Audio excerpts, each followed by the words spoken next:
Right, Simon, take it away. Cool. Thanks a lot, Gregor. This is the next stage, which is covering identity and access and security within Azure, starting with Azure AD. Can we have the next slide, please? So Azure AD, the easiest way to sort of relate to this is it's pretty much the same kind of thing as what you would have as your old school Active Directory on premises for managing all your users and devices, except this is a cloud managed version, which is great because it means you don't have to look after all the underlying OS and all the patching of your domain controllers. It's just there in the cloud. This is different to Azure Active Directory domain services, which we'll cover in a bit. So Azure AD just gives you user and device management. As you can see here on the slide in front of you, there are 3 different tiers. So when you set up your brand new Azure AD environment, you get the free tier, which comes as standard. And then depending on what extra features you want to buy, you can either buy them as individual licenses, which is Azure AD Premium P1 or P2, or if you buy a business premium license or an E3 or an E5 license, they get wrapped into that. So when you're looking at this, depending on how you've got your environment configured and with licensing, you need to look and see which is the most cost-effective way to do that. Can we have the next slide, please? So yeah, as I was saying, so Azure AD is just for users and device management, which then ties into Intune, where Azure Active Directory domain services is basically, it's like an old school domain controller, which is deployed into Azure, which you don't manage the back end of, so you don't see or can log into it, but it's there running as an instance in Azure. You can connect to it and manage as you would do an old school environment. So if you want to still have that requirement for having group policies for some of your servers or your RDS farms where they won't play nicely with Intune, you can use this and deploy it. Can I have next slide, please, Gregor? Thank you. Cool. So that was covering in terms of the 2 main platforms, which was obviously Azure AD and then Azure Active Directory domain services. The next is how do you authenticate into Azure? So as we all know, and you'll all be used to nowadays, that out of the box, Azure will have some form of multi-factor authentication enabled, whether that be using text message or the Authenticator app, or using passwordless authentication like a FIDO2 key, so you can use your thumbprint. So this slide basically gives you a brief overview of the different types. If you're new to like sort of authentication and haven't used it all before, but I would assume as we've all seen in recent months and years, most applications and social media platforms now encourage you to use some form of multi-factor authentication to just secure your account. Cool. Can we have the next slide? So then inside of Azure, you have your corporate environment, which is all your users and employees. Then if you want to do, say you have a contractor that's coming to do some work and they're in a different environment and you need some help within your Azure environment, you can invite people as a guest user to give them temporary access. So this is just the holding slide. So if we can have the next slide. So the first one is external identities.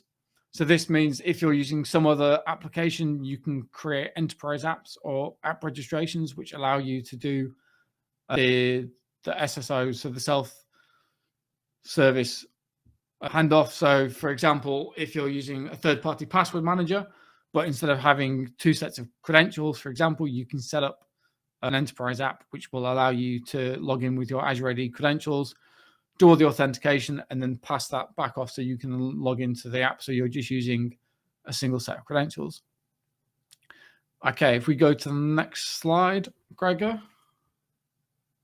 Cool. So then, as I was saying, this is guest access. So if needs be, if you have a contractor or an external person who is needing temporary access or long-term access to your environment, you can invite them. They will usually get an email saying that you've been invited to such and such an environment, and then it will go through and ask you to set up 2-factor authentication, and then you can log in.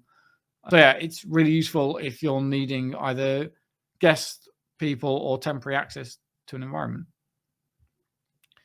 I should also say that there are some limitations with guest access accounts. Cool. No, that's fine, Gregor. You can jump forwards. So conditional access it's a really cool feature which has basically replaced the old school form of multi-factor authentication that came along in the early days of like Office 365. So I'm sure most of you who have done Office 365 user management will remember that there's the whole multi-factor authentication page, and you can choose to enforce or deny the AMFA policies. So that was great. It worked, but it was kind of an all or nothing policy, whereas conditional access, it's a really cool feature and it's really granular. So, for example, we use it with a couple of customers where they only want certain regions to be allowed to log into their Azure Office 365 environment. So you can basically create an allow and deny list based on countries. And we've basically gone through to say that only employees or certain countries within the world are able to log into Office 365 environment. And if they're in, or if they don't work with certain countries or they have no reason to do business there, we've then added them into a blacklist or block list. So if you then try and log in from one of those countries, you will basically get a message on the login page to say, hey, you don't meet this conditional access policy, so you're blocked from signing in. You can do the same for device compliancy. You can make sure that your corporate device is all configured correctly and has the right BitLocker and Intune policies and is compliant in Office 365. If not, you can basically deny access to that as well.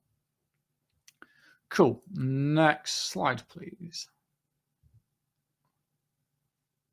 Before I hand over, does anybody have any questions around your section? Yeah, so I mean, before I go, so with your section, you talk about kind of the different kind of authentication methods and multi-factor. Yeah. And you briefly mentioned the different types of factor. What would you say is the recommendation for what mechanisms do you use, and what do you think is the best kind of second factors or additional factors that people should be using? I would definitely go with a premium P2 license because it also gives you the audit and logging and the ability to find out what's happened if you end up with a compromised device. I'd also tie that in with multi-factor authentication and conditional access policies based on, so you can do it by a user group, and then I would create one per Microsoft product stack. So I would do one for like the Azure portal for Office 365. So then you can allow which teams or certain access rights to that. Does that answer your question, Matt? Sort of. So it was more kind of like the types of multi-factor credentials that you can use. So whether it be your authenticator app or a text message or a phone call, kind of what do you have as the setup as your primary multi-factor authentication sure. extra setting? Sure. So being a Microsoft fanboy, I use the Microsoft Authenticator app, which by default you just scan the QR code in when you're setting it up, and then it just gives you a prompt, and then I just use my thumbprint to authenticate, and then I usually have text message as recovery. Should I ever lose my phone, which if I did, it would be the end of the world because I wouldn't be able to do any work because all the keys are sat in there. So yeah, that's what I primarily use. Yeah, the Microsoft Authenticator app with push notifications enabled. Okay, and it works really well. I have touch wood. I've said this live on stream now. I've had no issues, and it just works really well. Yeah. Also, it looks like there's one question from Deepan about conditional access policies and whether they can be used to restrict devices. To a degree, yes. So if you have a compliance policy set in Intune or as part of your Azure AD, you could basically say if it doesn't match these prerequisites, so if it's not, say, Azure AD registered, it will then basically blacklist the device and deny access from logging in. Does that answer your question, Dips?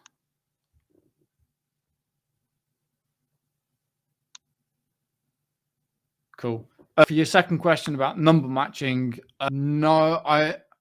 what do you mean in terms of number matching? So I think number matching is the new style of a check through the Authenticator app where when you log in, you get given a number, and you then have to type it into the app to verify that you're not just seeing a notification and clicking yes. Sure. Because you're notification blind. Yes, definitely. Yes, I have done. I haven't got it configured out of the box. I just normally, do the token in my thumbprint, and then if it prompts me to do the number matching thing, I put the number in. I know that the GitHub Authenticator app, or as part of the GitHub app that I have on my phone, does number matching out of the box, and it works well. Yeah, cool. Okay, I think I don't have any other questions, so cool. That's fine. We'll crack on with role-based access, or RBAC.